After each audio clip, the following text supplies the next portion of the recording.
বঙাইগাঁও জিলাৰ অভয়াপুৰীৰ দক্ষিণ সমষ্টিৰ বাইতামাৰীৰ ঢাকনিবাৰী শ্ৰী শ্ৰী ভৈবোৰ চোৱাৰ পাহাৰত সাগৰ পৃষ্ঠৰ পৰা 17,000 অখু এই পাহাৰখনত উদ্ধাৰ সোণৰ ফলি।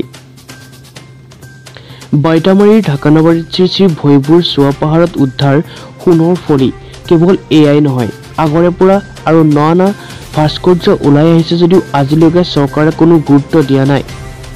সেইকাৰণে আজি গুৱাহাটীৰ সেৱা আমচুৰৰ পৰা বাবা দীপক সৰ্বমা তেওঁ আৰু তেওঁৰ সহযোগীসকলে কয় যে অসমৰ ভিতৰত প্ৰথম মন্দিৰ হ'ব লাগে আৰু চৰকাৰক আহ্বান জনায় চৰকাৰে অকণমান গুৰুত্ব দিলে এই মন্দিৰখন এদিন অসমৰ প্ৰথম মন্দিৰ হ'ব, যিয়ে সাগৰৰ পৰা 17 অখু এই মন্দিৰ।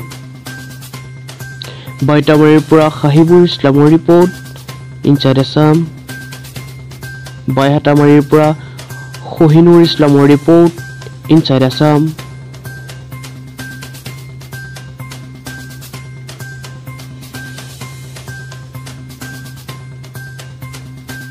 অনুভূতি হৈছোঁ সেইটো ক'বলৈ গ'লে আমাৰ ভাষাই নাই।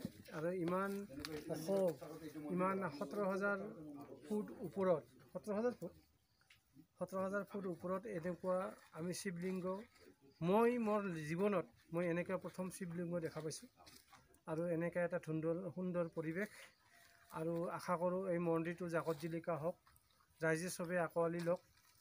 প্ৰত্যেক চৰকাৰৰ ফালৰ পৰাও এই বস্তুটোত অলপ আগভাগ লৈ এই মন্দিৰটোৰ ৰক্ষণাবেক্ষণৰ পৰা আৰম্ভ কৰি মানুহ অহা যোৱা যাতায়াতৰ পৰা আৰম্ভ কৰি সকলোখিনি সুবিধা কৰি দিয়াৰ কাৰণে আমি চৰকাৰক বিনম্ৰ অনুৰোধ জনাইছোঁ।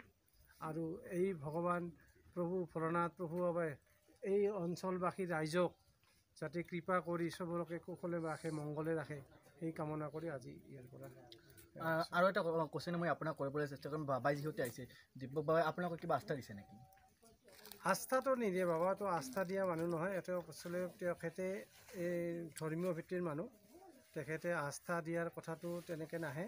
ৰাইজৰ লগত তেখেতে সদায় আছে, সদায় ৰাইজৰ ভালৰ কথাই চিন্তা কৰি আছে। পূজা পাৰ্বণ কৰে, ইটো পূজা থূজা কৰিব, পূজা থূজা কৰিছে। আমাৰ লিংগটো কেনেকুৱাকৈ স্থাপন কৰা যায় সেইটো সংক্ৰান্তত ৰাইজক কৈছে যে ৰাইজে আপোনালোকে আগবাঢ়ি আহক। ৰাইজে বিচাৰিছে বাবাক, গতিকে বাবাক যিহেতু ৰাইজে বিচাৰিছে, সেই সংক্ৰান্তত ৰাইজৰ কাৰণে বাবাই আহিছে আজি।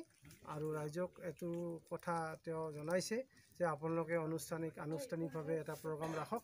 সেই আনুষ্ঠানিক প্ৰগ্ৰামত মই পূজা অৰ্চনা কৰি পেলাই মই এইটো কামখিনি কৰি দিম। হয়, আৰু এই মুহূৰ্তত আপোনাক ধন্যবাদ